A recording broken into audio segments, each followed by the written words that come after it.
Greetings, Bazalwane, in the wonderful name of our Lord and Savior Jesus. It's always a privilege and an honor that we be summoned together as kings who searches the matter, as the elect of God whom God has become personal with, to the point of sharing his secrets with, as well as divulging his covenants with humanity, and also as students of him, the set-apart spirit, who compares spiritual things with spiritual.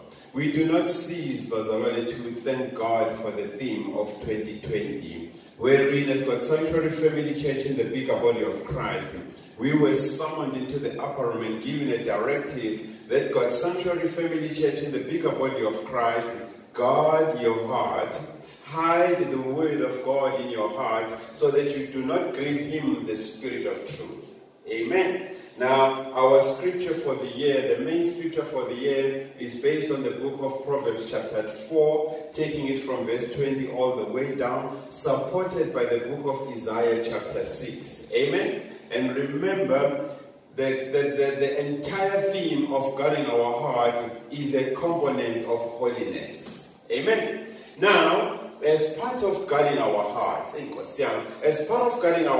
today we shall together unpack familiar spirits, but you've got to get this loud and clear. Amen? Today we're going to unpack familiar spirits that are trending in the church today.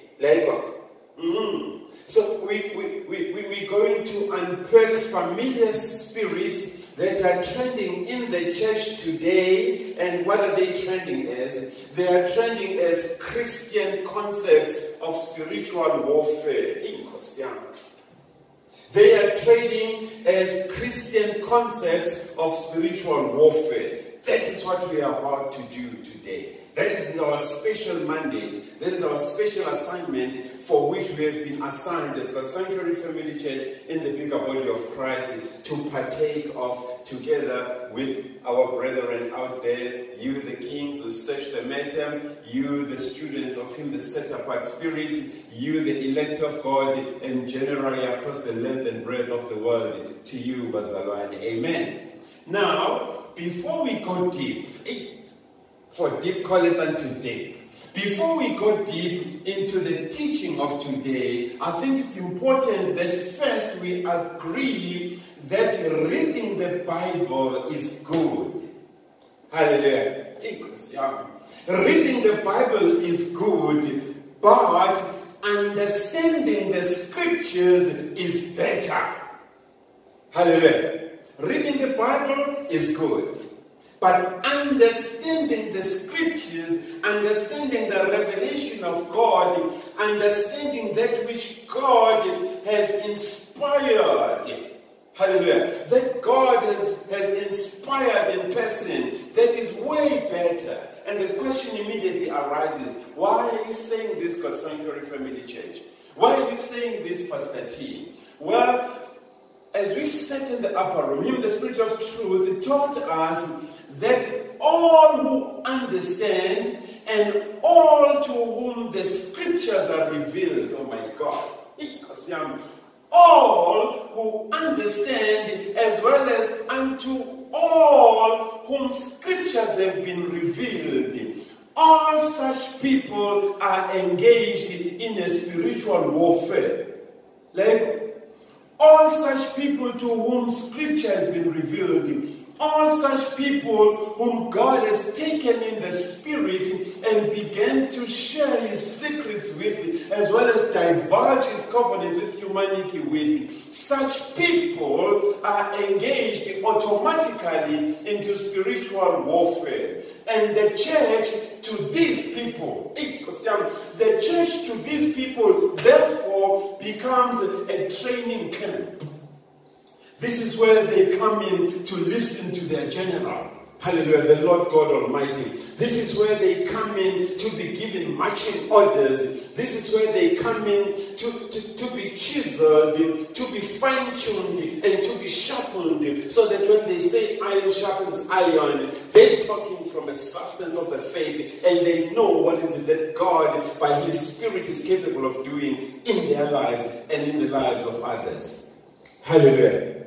So all who understand, as well as all to whom is revealed the stewardship of the mystery of God concerning them, all to whom scriptures is revealed, all such people are engaged in spiritual warfare, and the church therefore for them becomes a training camp. The church therefore for them becomes a school of life. Hallelujah. And I love it in the scriptures. If we go to the book of 2 Corinthians chapter 10 and we take it from verse 3 to 6, scripture confirms this, saying the weapons of our warfare, the weapons of our warfare are not carnal, but they are mighty in God. Did you get that? They are mighty in God, not outside of God. Hallelujah. The weapons of our warfare, therefore, as generals, the weapons of our warfare as kings, as the elect of God, as students of Him, the set apart spirit, unto whom, oh my God, the stewardship of the mysteries of God is being revealed and given. To us, church is a training camp. It's like a boot camp. We come in here to be chiseled, to be fine-tuned, to be straightened up, as well as to be sharpened. And to us, therefore, scripture confirms it in 2 Corinthians chapter 10, if you take it from verse 3 to 6, that to us, the weapons of our warfare, therefore, are not carnal, but they are mighty in God for the pulling down of strongholds. Hallelujah. This is the God that we serve, a jealous God who is zealous of us his own. Amen. Now, what does this mean? It means right in my hand, right in your hand, right in your bag, right in your house, when you are holding a weapon of spiritual warfare. Hallelujah. In your house is a weapon of spiritual warfare. In your bag is a weapon of spiritual warfare. Wherever the scriptures are kept. Hallelujah. The book of scripture, it is a weapon of spiritual warfare. Amen. Now let's go into the book of 2 Corinthians and we read from chapter 10, taking it from verse 3 to 6. Hallelujah. To understand what is it that Him, the set apart spirit, Jehovah Tzidkenu, the champ of the cause of our righteousness, is confirming regards us, unto whom the stewardship of the mysteries of God is being revealed. To the extent that we have now become kingdom status updaters, because we update the word of what Him, the Spirit of truth, is saying to the church, He's saying to the communities, and He's saying to the world at large. Hallelujah. Let's go into the book of 2 Corinthians, and we're looking at chapter 10, and we shall take it from verse 3. Hallelujah. Now, scripture reads as follows. For though we walk in the flesh, now we do not war according to the flesh. No matter how noble our ideas are, no matter how noble our concepts are, no matter how noble our efforts are when it comes to spiritual warfare, scripture says we do not war according to our own flesh. There is nothing that we as mortal human beings, mere mortal men, can put together to fight spiritual warfare or to engage in spiritual warfare. Hallelujah. No, it's not by power, neither is it by our might. Hallelujah. But it is by Him, the Spirit of truth. So, for though we walk in the flesh, we do not war. We do not, no matter how noble, my God, our ideas, no matter how noble our concepts are, and no matter how noble our efforts are in putting together something credible to fight spiritual warfare or engage in spiritual warfare, scripture says we cannot do that according to the flesh. Hallelujah. We cannot do that according to the schemes, the wisdom of men. For the weapons of our warfare, oh my God, are not carnal. Labor.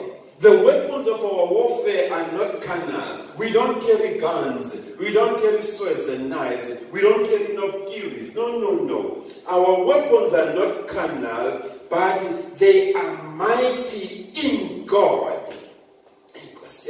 They are mighty in God.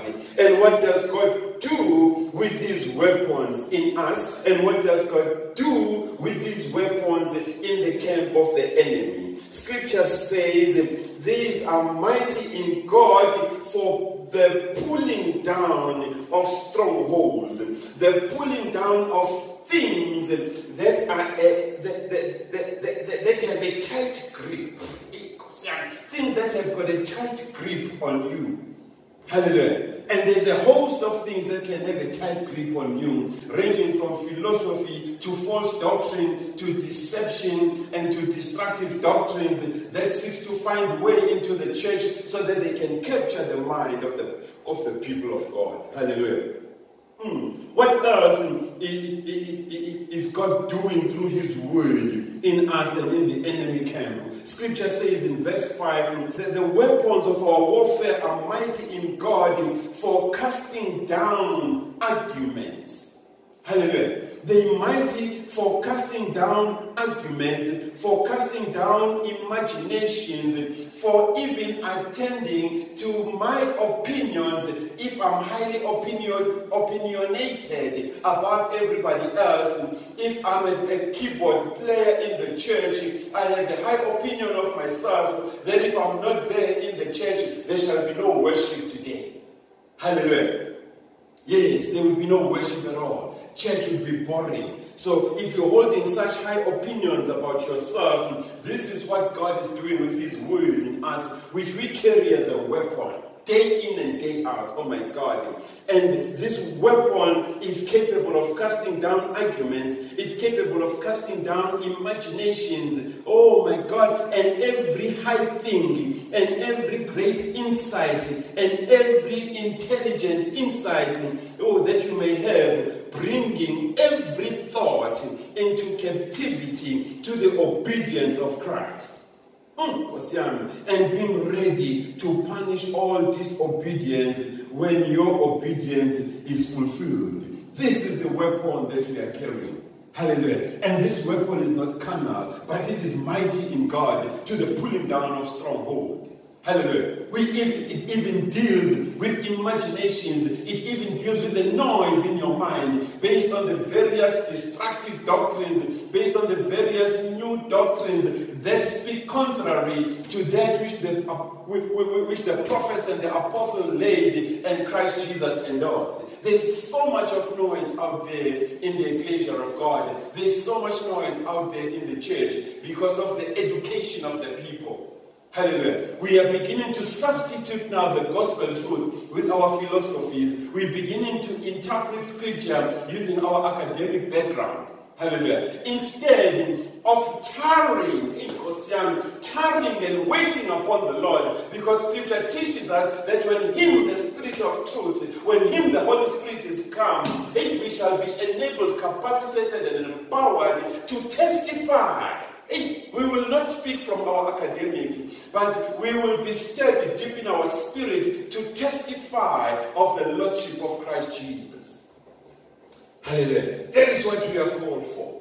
My God. Now, amazingly, most of us Christians, we do not want to use, neither we want to apply the word of God, neither we want to apply this machine gun unto ourselves, but rather we prefer to apply it on others. That is who we are as Christians in the 21st century. Hallelujah.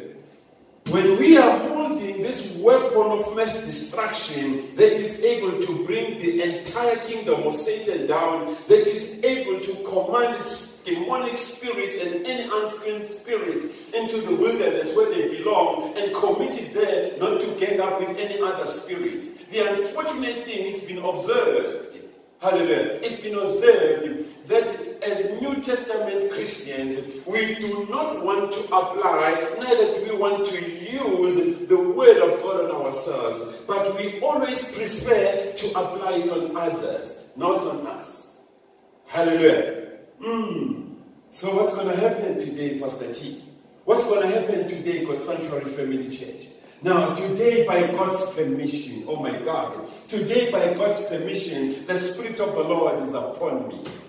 By God's permission, oh, hallelujah. By God's permission, today, the Spirit of the Lord is upon me to confront you, to confront each other with the Word of God, to correct each other, to rebuke each other, as well as to instruct each other in righteousness, so that you and I can be delivered from demonic spirits that are trending today in the church as Christian concepts of spiritual warfare. Hallelujah.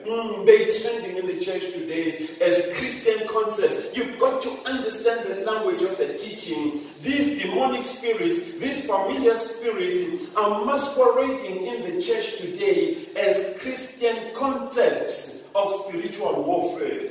Hallelujah. But if you dig deeper into the scripture, you cannot find any scriptural justification for such concepts. No, there's absolutely no scriptural justification for such concepts. You can check the scriptures from A to Z.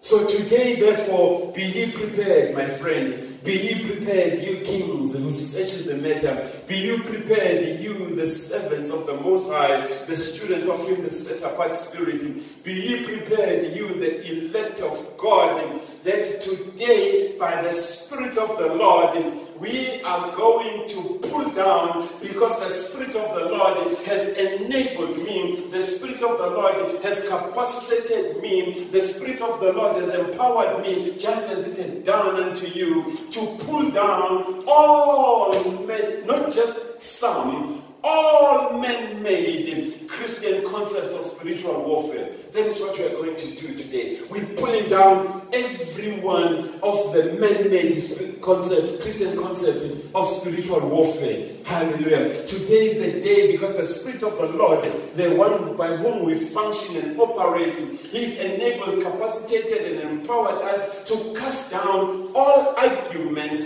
to cast down all opinions, to cast down all imaginations, and that has made you, that has made you to turn against God, that has made you hostile against God, that has even made you embrace false, deceptive, and destructive doctrines. Romans chapter 8 verse 7. Hallelujah. Because you have now become ungovernable when you cannot submit to the laws of God, neither can you subject yourself to the laws of holiness. You've become ungovernable. Hallelujah. But today, Him, the set-apart Spirit, Jehovah, again, the champ of the cause of our righteousness in Christ Jesus, He has empowered and capacitated me. He has empowered and capacitated us to shoot down and destroy. To shoot down and destroy every high thing, every false doctrine and trends which confer false or fake holiness unto itself against the knowledge of God. Hallelujah. Yes. Anything that seeks to exalt itself against, above the knowledge of God, today we're shooting it down and we are destroying it with this bazooka. We are destroying it with the sword of the Spirit of the Lord. We are severing it, cutting it from the root, cutting it from its source. We are severing it with the sword of the Spirit of the Lord, and we are rendering it null and void. Hallelujah. That is our assignment for today. So today, by God's permission, my friends, today, by God's permission, my brothers and sisters, you, the students of Him, the set-apart Spirit, you, the elect of God, and you, the kings who searches the matter, by God's permission, we are going to bring every thought, we are going to bring every Christian concept that is contrary to the Word of God into captivity, and we will bring it under obedience of Christ Jesus. Hallelujah. That is our special assignment as we deal with the impending danger of apostasy, as we deal with this impending danger of apostasy, the great apostasy, where the Antichrist has already marshaled his little Antichrist, where he has marshaled his army of Antichrist to infiltrate the system of God and capture the mind of the church, turning people against God, making them hostile, making them ungovernable. Hallelujah. Yes, that is our special assignment. Now the question arises, therefore, Pastor T, God's Sanctuary Family Church, what are these familiar spirits? What are these demonic spirits that are trending in the church today as Christian concepts of spiritual warfare? Hallelujah. What are they? You told us that you have searched the scriptures from A to Z. You engage in the set-apart spirit in the upper room to guide you, if you may have omitted anything in the scriptures, to find if Christian concepts of spiritual warfare are approved in the scriptures, or they are just an addition of which we have been warned against as a people, not to add, not to deduct. Hallelujah. Not to add on or to deduct on the scriptures, because what will happen, plagues shall be added upon us. Hallelujah. Hey, glory be to Jesus. My God. Now the question arises, Pastor T, God's Sanctuary Family Church, what are these familiar spirits? What are these demonic spirits that are trending in the church today, right in the ecclesia of God, the house of prayer, that are masquerading as Christian concepts of spiritual warfare? What are they? Talk to us. What did Him, the Spirit of Truth, reveal unto you? Amen?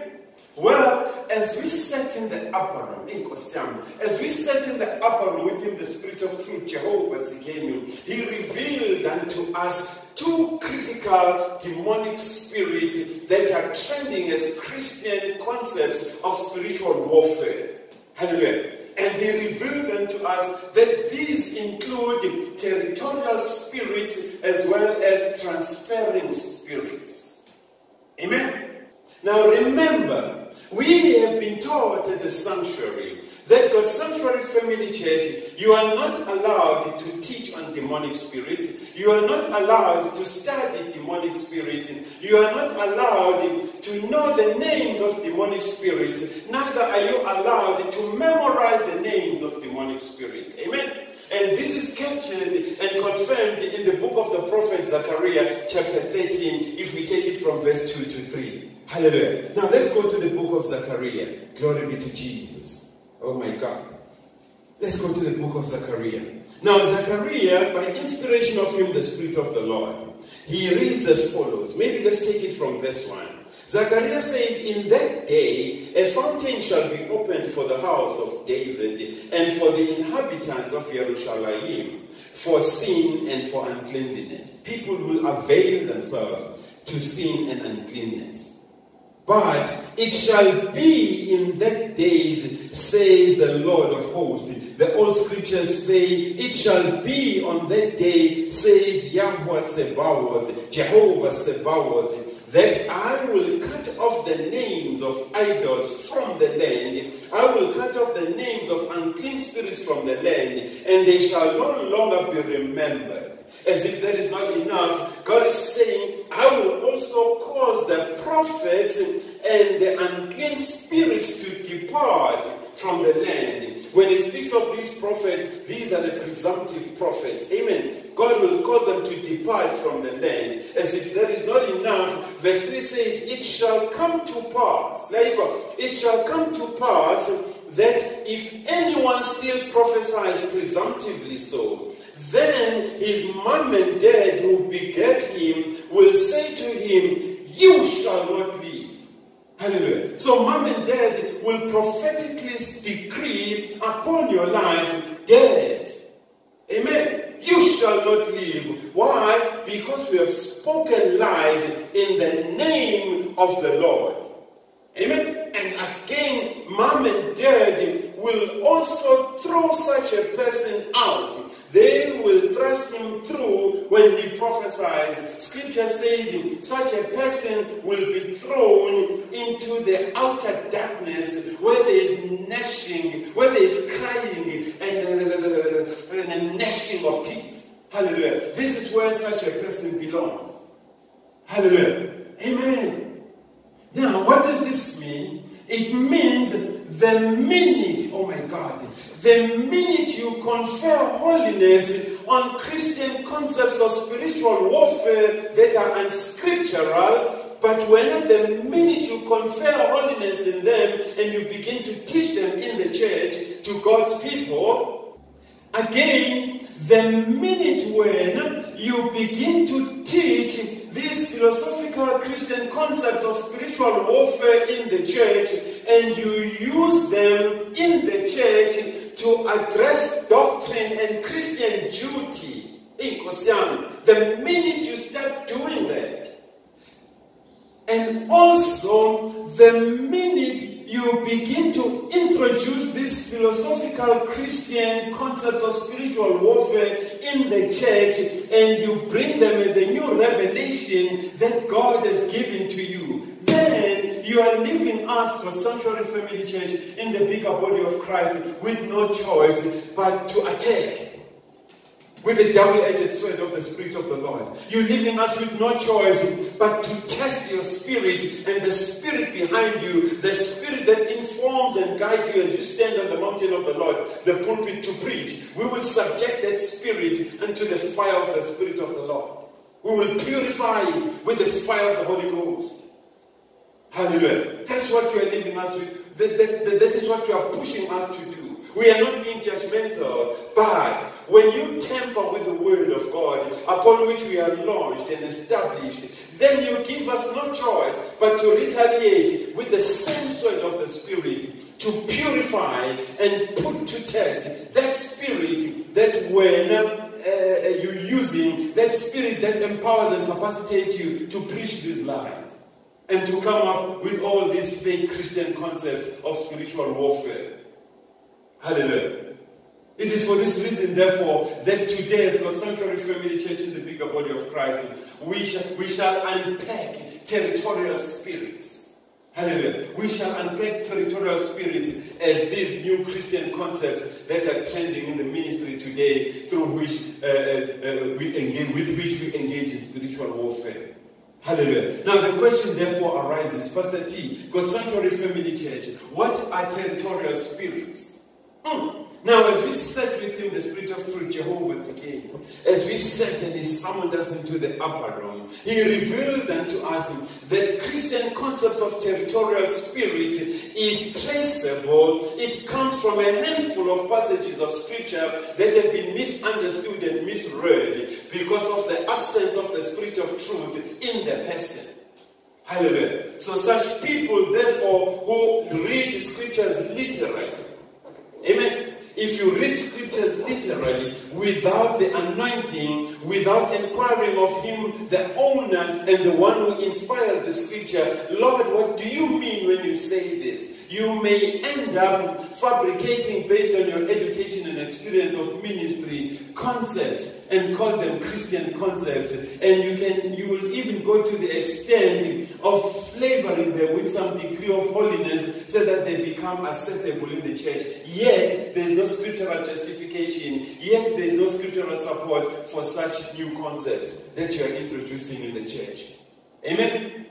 Hallelujah. So, if you go to the book of Daniel chapter 10, you will read about the angel of Persia and the territory that he occupied and wrestled with that which God had intended for Daniel. Hallelujah. Again, if you go to the book of John chapter 12, if you take it all the way to chapter 16, here John presents Satan as a territorial spirit, a territorial ruler for the world. Hallelujah. The same is true also with the book of Mark chapter 5, where Jesus delivers a man who is demon-possessed by a legion of demons, whom Christ delivered, sending those legion of demons into the swines, which ran over the edge and drowned in the sea.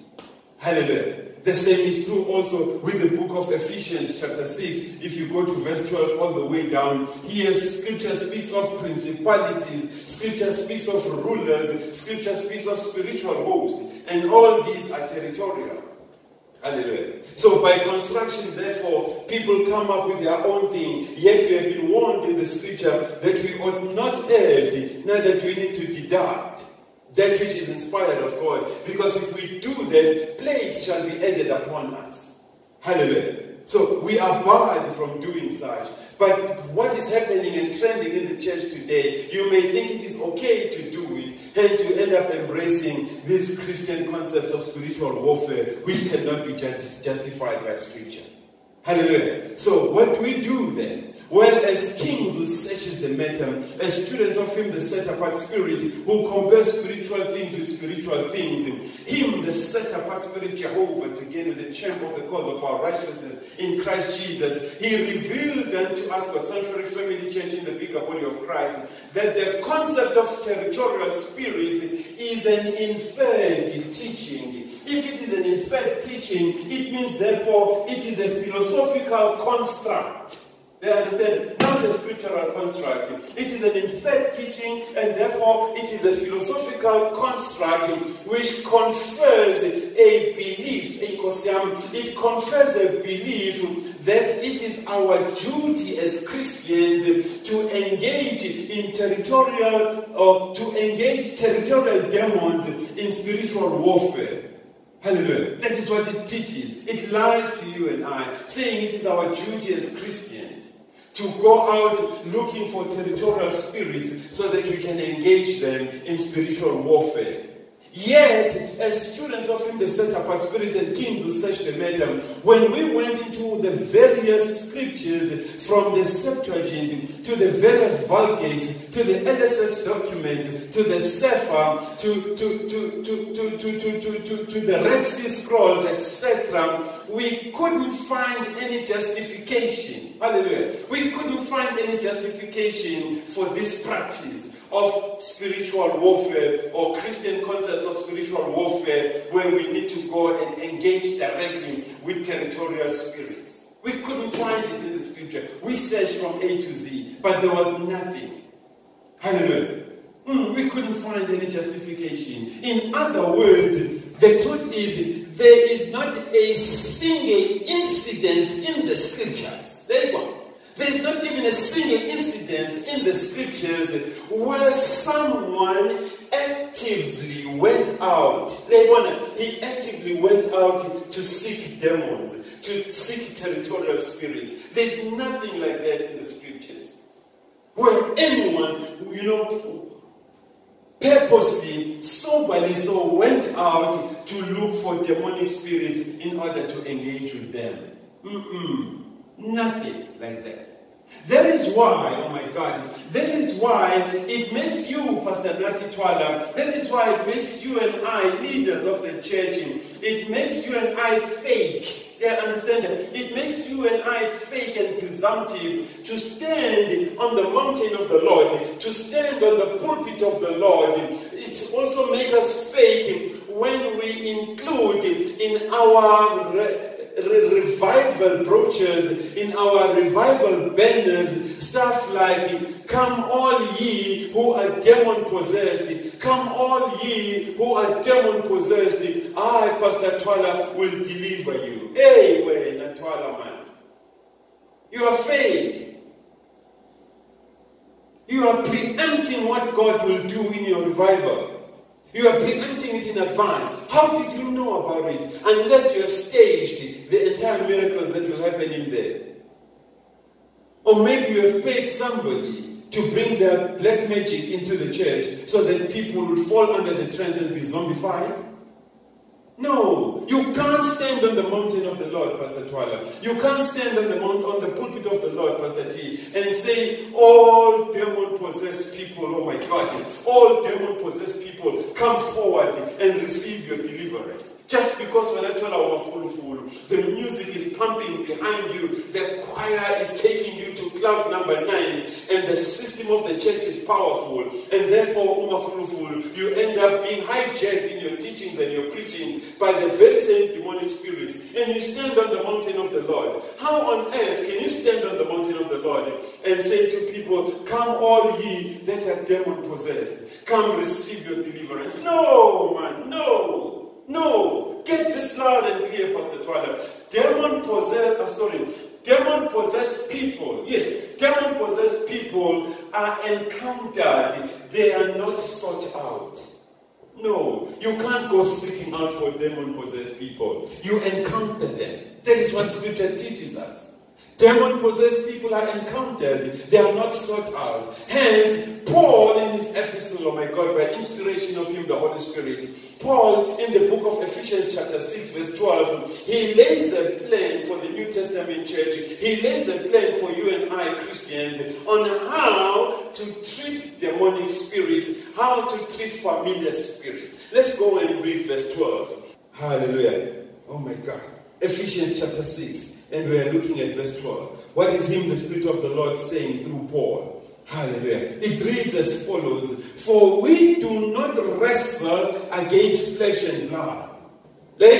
We do not wrestle against flesh and blood, but we are wrestling against principalities. We are wrestling against powers. We are wrestling against rulers of darkness of this age. We are wrestling against spiritual hosts of wickedness in the heavenly places. That's the stuff with which we are wrestling. Hallelujah. So what is Paul saying to you and I today as the New Testament church? Paul is warning the New Testament church here. Paul is warning you and I today, saying, New Testament church, you are not to approach the fight, you are not to approach spiritual warfare on your own strength.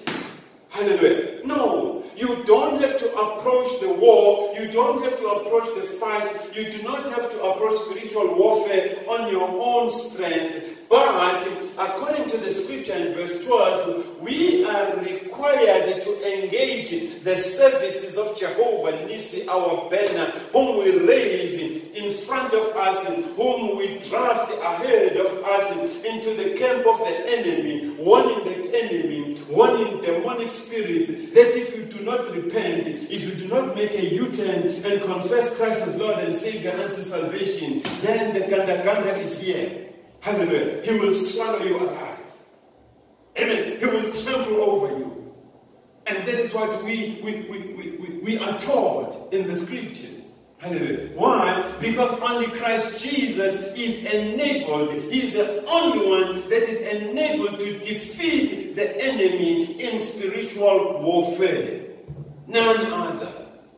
It doesn't matter how noble our plans are. It doesn't matter how insightful our ideas are. It doesn't matter how good our weapons, our carnal weapons may be. But we cannot engage on our own in spiritual warfare. We need Him who is enabled, capacitated, and empowered. We need Him upon whom the government of the world is upon. We need Him who has been given power both in heaven and on earth to fight for and on our behalf. And that is Christ Yeshua.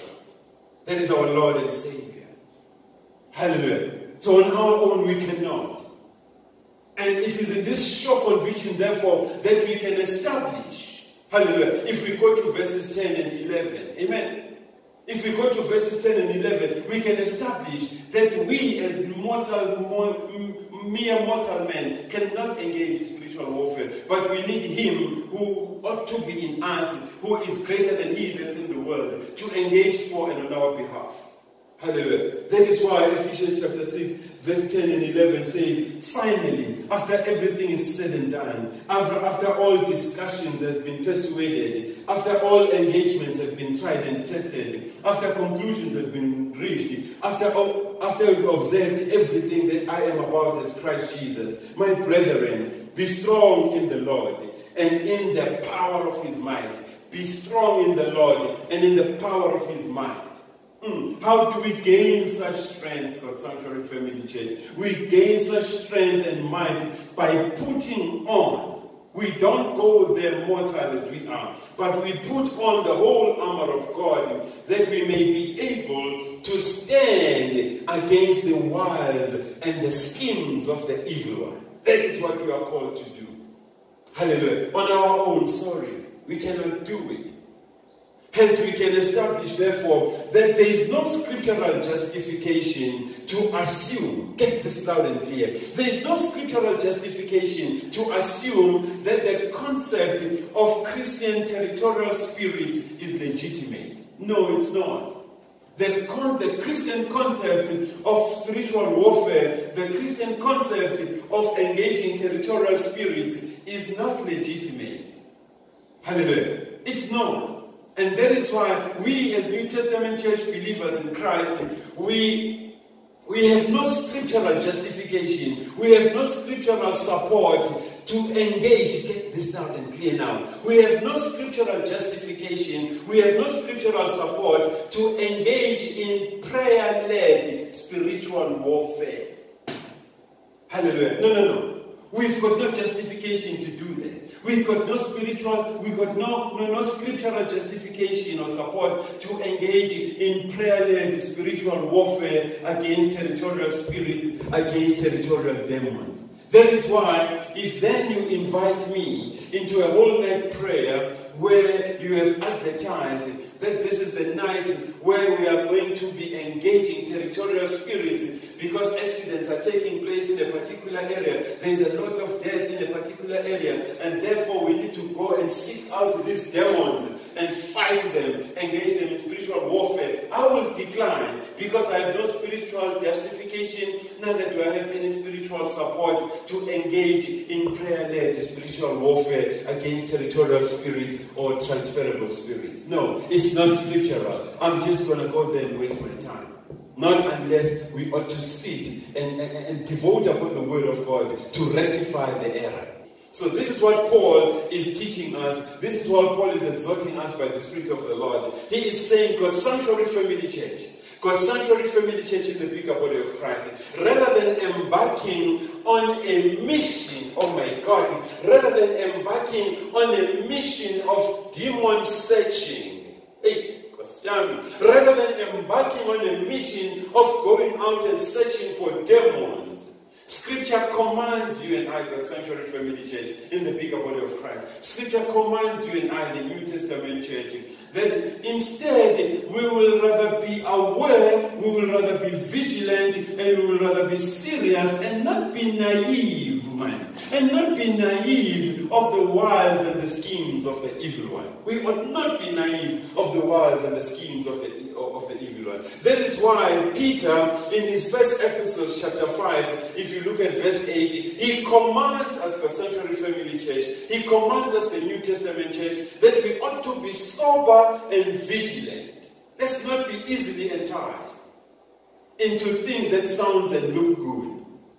But there must be scriptural justification for us to engage in anything. Hallelujah. Now, what is Paul saying? What is Peter saying in 1 Peter chapter 5, if we take it from verse 8? Hallelujah. This is what Peter is saying. My God.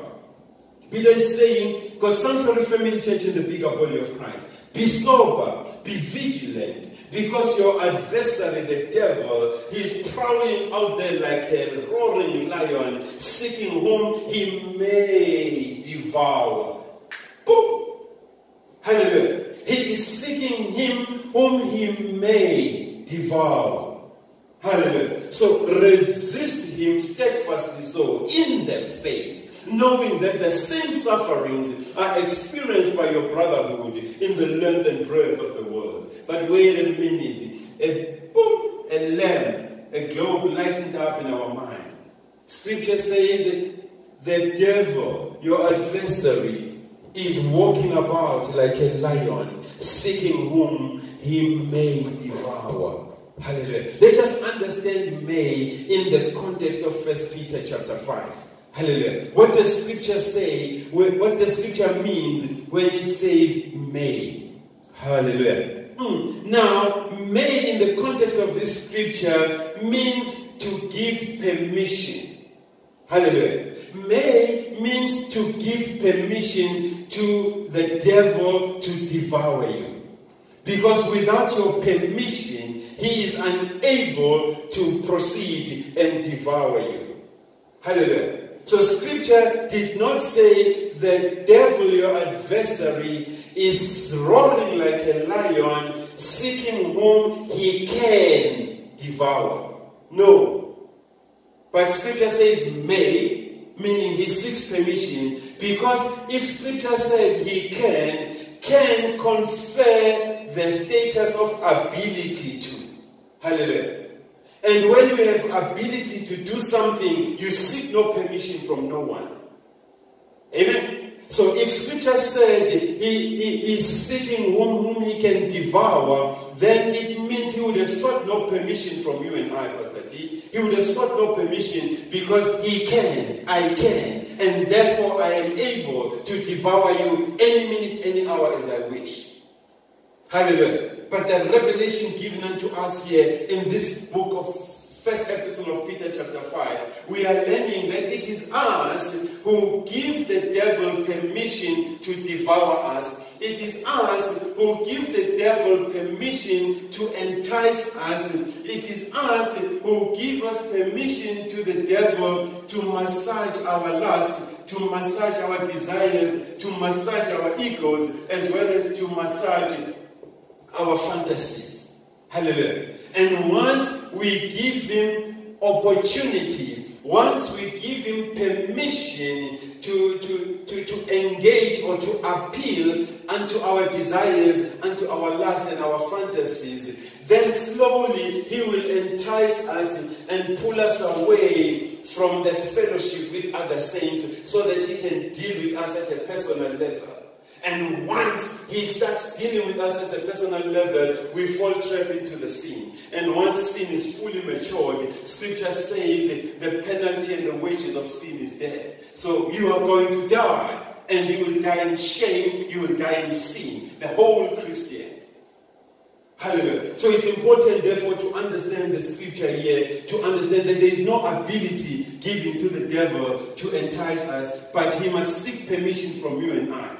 Hallelujah. But once, oh my God, once we give him that permission, I remember one time as we sat in the upper room with him, the Holy Spirit, he taught us that the devil, when he has enticed you, when he takes you to cloud 9 to excite you, the ultimate is to execute you.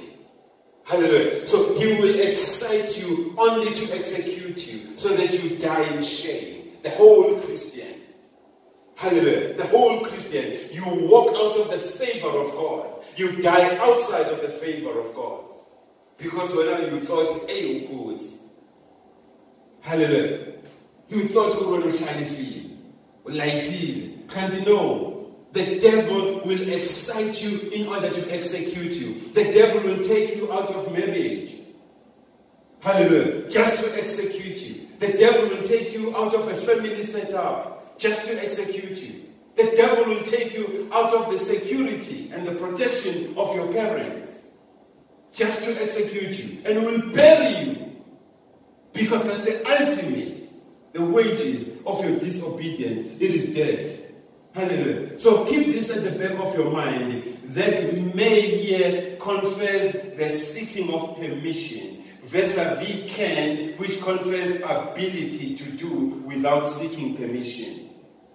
Hallelujah. So scripture is teaching us, therefore, that no matter how much the devil can roar, no matter how much noise the devil can make, no matter how much temptation the devil can put you into through destructive and deceptive doctrines, no matter how much noise the devil, no matter how much promises the devil can offer you to grow the church, promising you numerical growth, exponential growth in the church, no matter how much power the devil can give you in the prophetic office and the deliverance office, no matter how much noise, still he must get permission from you to allow him to devour you. You must give him permission to capture your mind. You must give him permission to turn you against God and be hostile unto God, and therefore become carnal, become ungovernable, become find yourself not submitting to the laws of God, not subjecting your life unto the laws of holiness. You need to allow Him to appeal to your senses, to appeal to your lust, to appeal to your fantasies, and to appeal to your desires. It is only then that the devil can separate you. He can separate you from the fellowship with other saints who could have picked up that something is not right with Brother Twala. We need to hedge him with the wall of the fire of the Spirit of the Lord. Hallelujah. So, it's up to you, therefore, God's Sanctuary Family Church in the bigger body of Christ, whether you allow yourself to be enticed by these new Christian concepts of spiritual warfare that cannot be justified or supported by Scripture, but they are just a philosophy of man. It's up to you. Hallelujah. If you allow these to manifest themselves as holiness, you've got yourself to blame. Hallelujah. But reject these. Reject these. And I'm telling you, Scripture teaches us that if we reject the devil, he runs. He does not stop. Hallelujah. So let us therefore be sober. Let us therefore be vigilant. Because this is how familiar spirits, this is how demonic spirits trend in the church today as deceptive, destructive Christian concepts of spiritual warfare that cannot be supported or justified by Scripture anywhere. Instead, they add plagues into your life. And then you start complaining, hallelujah. I believe that you had your one-on-one moment with God today. I believe what God had preordained and destined of us to partake of, it really did have an impact in your life. And from today henceforth, you're going to turn a new leaf. Today henceforth, you and I are going to repent. Hallelujah. Repent, all of us. And we'll be baptized in the name of Jesus Christ of Nazareth. Hallelujah. So that God will impute unto us His Spirit, the Holy Spirit, that will enable us to decipher, to distinguish between right and wrong, good and bad. Hallelujah. I believe that God completed in you the work of Calvary through Christ Jesus. That from today onwards, yes, previously as a blasphemer, previously as an insolent man, you understand that? Hallelujah. But today you're going to say, Lord, I did all this in ignorance. Hallelujah. I did all this in ignorance. I embraced all these wrong philosophies. I embraced all these false doctrines in ignorance. But thank you that you raised among us one of your own. You raised men and women among us. You understand that? People who will call us back into the sheepfold of Christ Jesus, so that again we can hear the voice of Christ Jesus when He speaks. Hallelujah. So today we are getting rid of all this false doctrine, all these destructive doctrines, all these man-made philosophies that masquerade themselves as holy in the church of God, that masquerade themselves as Christian concepts, yet they are not. They are man-made. They are a fabrication and an imagination of the mind of man. Hallelujah. I believe God for a miracle in your life. I believe God for a miracle in my life, as we shall be meeting again next week to look at this other Christian concept of falsehood that speaks about transferable spirits. Amen. Stay sealed always in the Holy Spirit of promise until we meet again. Love you with the love of Christ. And I thank you for your obedience to partake of this teaching. And I pray that you share it with other friends, with other family members, people in your circle of friends who hunger and thirst for such spiritual truths. Amen. Hallelujah. Thank you, Jesus.